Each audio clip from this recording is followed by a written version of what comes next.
جادو جادو جادو لفظ بڑا یونیک ہو چکا ہے، ہر کوئی سنتا ہے۔ سوال یہ ہے کہ جادو کسے کہتے ہیں، یہ جادو ہوتا کیا ہے، اور اصل میں جادوگر جو ہوتا ہے جادو سیکھتا کیسے ہے، اور پھر وہ اپنے اس کارنامے کو انجام کیسے دیتا ہے۔ چلیے آج کی ویڈیو ہم شروع کرتے ہیں۔ اصل جادو کا جو لفظ ہے عربی زبان میں اس کے لیے سحر کا لفظ آتا ہے۔ کسی کی زبان میں جادو ہوتی ہے، کسی کے کردار میں جادو ہوتی ہے تو کسی کے گفتار میں، کسی کے صورت میں تو کسی کے سیرت میں، لیکن عربی زبان میں جو سحر آتا ہے اس کے معنی ہوتے ہیں ایسا جادو جس کے اندر دھوکہ ہو، جس کے اندر فراڈ ہو، جس کے اندر کسی چیز کی اصل حقیقت کو ہٹا کر کے کسی اور شکل میں اس کو پیش کیا جائے، جادو اسے کہتے ہیں۔ امام ابن قدامہ رحمۃ اللہ علیہ کہتے ہیں کہ جادو کا مطلب ہوتا ہے ایسے الفاظ اور ایسی چیزوں کا جاننا جس کے ذریعے سے انسان کو فزیکلی اور مینٹلی ڈسٹرب کیا جا سکتا ہے، کو قتل بھی کیا جا سکتا ہے، کہ انسان کو ہر طریقے سے پریشان کیا جا سکتا ہے، اور ایک انسان کو یعنی میاں اور بیوی کے درمیان اختلاف پیدا بھی کرایا جا سکتا ہے، یہاں تک کہ ایک انسان موت کے گھاٹ بھی اتر جاتا ہے۔ اور آپ کو بتاؤں ایک انسان اپنی بیوی سے قربت حاصل کرنے کی بھی طاقت نہیں رکھتا، اس کے خاندان کے درمیان لڑائی کروائی جا سکتی ہے۔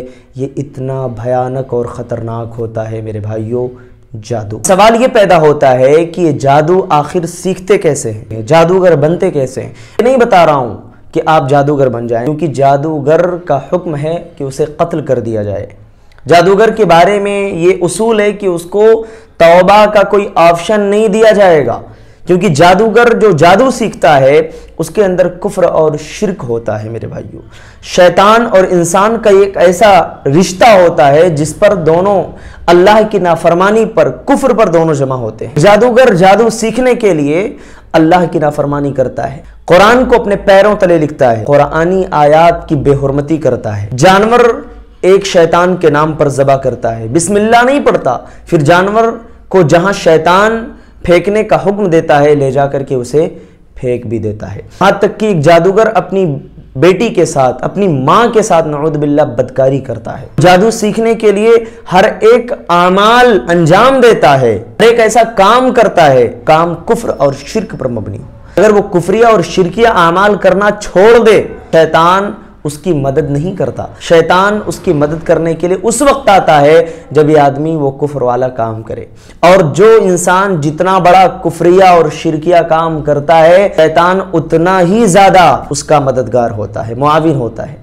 کہ جادو کرنے والے لوگوں کے چہروں پر رونق نہیں ہوتی، بوکھلائے ہوئے ہوتے ہیں۔ اور آپ کو بتاتا چلوں کہ یہ شیطان کے باتوں کو اگر سنتے نہیں ہیں تو شیطان ان کو مارتا بھی ہے، ان کو تکلیف بھی دیتا ہے، یہاں تک کہ ان کے گھر کے اندر آپس میں تنازع اور اختلاف ہوتا ہے، کہ گھرانے میں چین و سکون نہیں ہوتا ہے، یہ بالکل پریشان حال ہوتے ہیں۔ تو اللہ کا مجھے وہ فرمان یاد آتا ہے وَمَنْ أَعْرَضَ عَنْ ذِكْرِي فَإِنَّ لَهُ مَعِيشَةً ضَنْكَ وَنَحْشُرُهُ يَوْمَ الْقِيَامَةِ أَعْمَى، جو میرے ذکر سے اعراض کرے گا ہم اس کی زندگی کو تنگ بنا دیں گے۔ میرے بھائیوں یہ اللہ رب العالمین کی طرف سے اس کے لیے دنیا میں مار ہوتی ہے۔ تو اگلی ویڈیو میں انشاءاللہ ہم لوگ یہ سیکھیں گے کہ اصل میں یہ جادو جو ہے یہ ہوتا ہے کہ نہیں ہوتا، یا پھر یہ ہاتھ کی صفائی ہوتی ہے، شریعت کے زاویے سے اگر دیکھا جائے تو اس کا کیا حکم ہے۔ اگلی ویڈیو میں انشاءاللہ یہ بات آپ سمجھیں گے، جانیں گے۔ اللہ تعالی ہم سب کو شرک اور کفر سے بچائے، آمین تقبل رب العالمین۔